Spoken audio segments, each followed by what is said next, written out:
Здравейте, вие сте с Music Space TV, аз съм Нина Петкова и сега ще си поговоря с един от най-известните български диджеи, Ясен Петров. Здравей! Здравей, Нина! Как се чувстваш? Пораснал.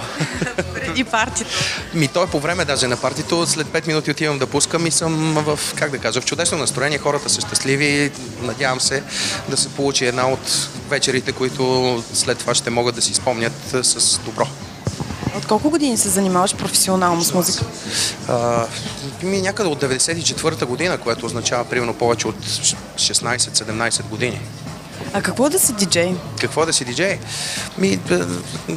Безспорно много хубаво нещо. Възможността да споделяш музика и емоции с приятни, усмихнати млади хора и да усетиш, че понякога усмивките им, доброто им настроение се дължат и на тебе и няма нищо по-хубаво от това. А как се развива тази професия в България? Не знам, нямам много поглед върху това как се развива. Мога да ти кажа аз как се развивам. То се вижда. Като има повече, по-интересна музика, развива се, да. Интересното е, че в този момент има повече продадени уредби, устройства за пускане на музика, отколкото китари в света, така че безспорно електронната музика е в подем. Мисля, че добре се развива. Тя става вече част, вече не е толкова нова, не е толкова различна.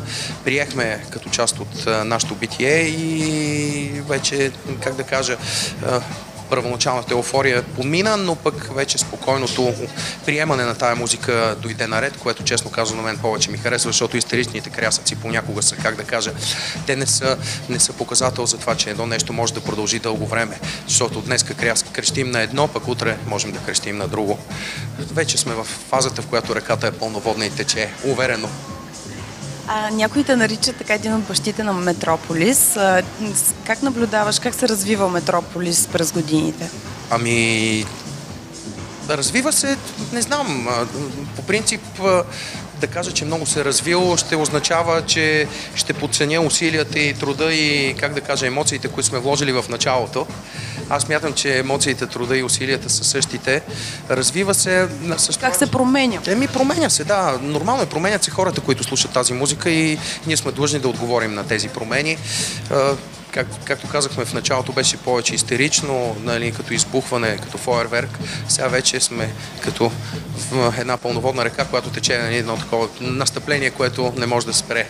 В смисъл, като тръгне голямата топка с електронна музика от хълма надолу да се спуска, няма нещо, или преграда, която да й се изпречи на пътя и тя да не може да я премине, така че благодаря, добре се развива.